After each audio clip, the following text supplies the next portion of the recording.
Faisons maintenant la connaissance de l'ambassadeur de la Palestine au Vietnam, un ami intime des Vietnamiens. Saadi Salama a vécu des années de jeunesse inoubliables à Hanoï au début des années 1980. Le diplomate a travaillé dans différents pays en Asie, en Afrique et au Moyen-Orient, avant de revenir en 2009 en tant qu'ambassadeur palestinien.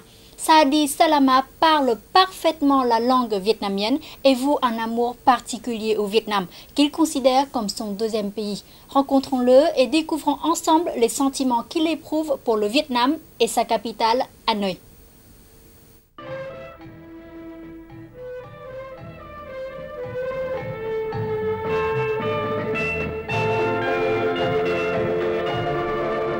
Voici un extrait d'un documentaire sur l'amitié Vietnam-Palestine, des images particulièrement précieuses filmées au début des années 1980. Saadi Salama était à cette époque l'un des étudiants palestiniens envoyés à Hanoï pour apprendre la langue vietnamienne.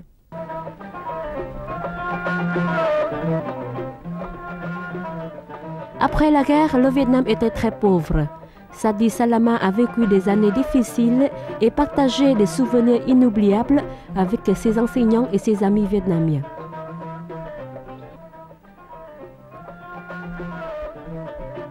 À la sortie de l'université en 1984, Saadi a commencé sa carrière diplomatique à l'ambassade de Palestine au Laos, puis les missions successives l'ont amené au Yémen, en Afrique de l'Ouest, avant qu'il ait le bonheur de revenir au Vietnam en tant qu'ambassadeur palestinien en décembre 2009.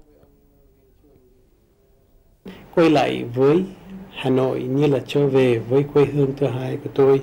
Trong thời gian tôi đi vắng Hà Nội, nhà tôi bao giờ cũng có những cái món ăn đặc sản của Việt Nam. Những món ăn đặc sản đó không thể vắng được tại bếp của gia đình tôi. Và tôi nghĩ rằng là người nào mà đã từng sống ở Việt Nam hồi Việt Nam còn khó khăn và được quay lại với Việt Nam, người ta sẽ nhìn thấy rằng là những cái sự hy sinh của những người Việt Nam trước đây đã đem lại cho Việt Nam một cái vinh dự, một cái vinh quang rất lớn. Saadi Salama parle vietnamien couramment.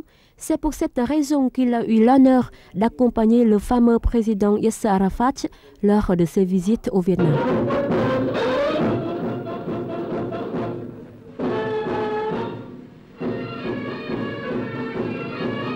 Cũng như là chuyến đi thăm nào của Chủ tịch Arafat mà tôi đã có mặt ở Việt Nam, luôn luôn tôi phải đi cùng để có thể dịch cho Chủ tịch Arafat.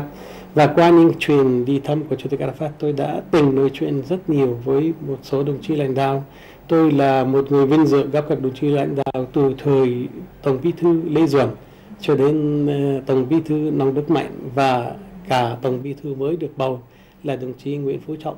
Tôi nghĩ rằng là những hình ảnh mà tôi đã được chụp với các đồng chí lãnh đạo, trong đó có cả Đại tướng Võ Nguyên Giáp, sẽ là những cái trang lịch sử đẹp trong cái lịch sử sinh sống của tôi ở trên đất Việt Nam xinh đẹp này. Saadi Salama ne veut pas qu'on le considère uniquement comme monsieur l'ambassadeur, mais comme un simple ami du Vietnam. Pendant son temps libre, il préfère rester chez lui, accueillir ses amis vietnamiens et leur servir quelques spécialités des deux pays.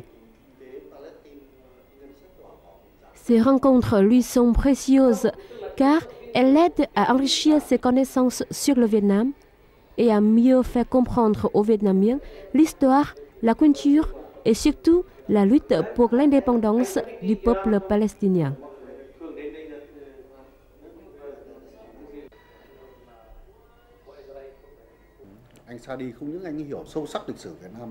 Saadi possède des connaissances profondes sur l'histoire vietnamienne. J'aime bien parler avec lui.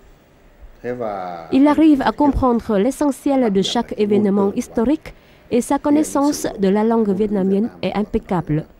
Nous sommes écrivains et journalistes, mais parfois, la richesse de son vocabulaire et sa capacité à utiliser les bons mots vietnamiens nous surprennent beaucoup. Aujourd'hui, il nous sert le thé vietnamien et le café palestinien. Comme cela, Saadi nous fait découvrir les similarités culturelles entre nos deux pays.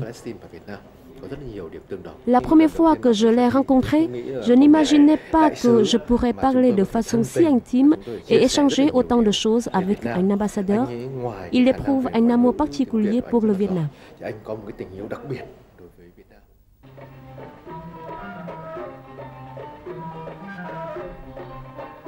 Ces liens particuliers avec le Vietnam s'expliquent également par le mariage de Sadi avec une femme hanoïenne, voilà près de 3 décennies. Le fruit de ce mariage mixte est une famille heureuse de 4 enfants, 3 filles et un garçon. Tous les enfants de Sadi parlent couramment la langue vietnamienne. Ensemble avec ses enfants, dont la fille aînée travaille actuellement pour l'UNESCO à Hanoï, Sadi préfère se balader dans les rues et se réjouir de l'ambiance paisible de la ville.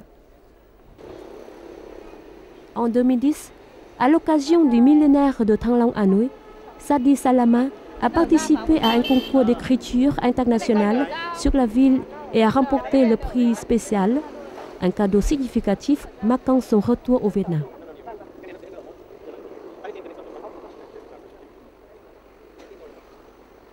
Xuất phát từ cái lòng yêu cái thành phố Hà Nội, xuất phát từ những cái kỷ niệm đẹp đẽ của tôi ở Hà Nội, tôi đã quyết tâm tham gia và tôi đã được ban giám khảo tặng cái giải đặc biệt.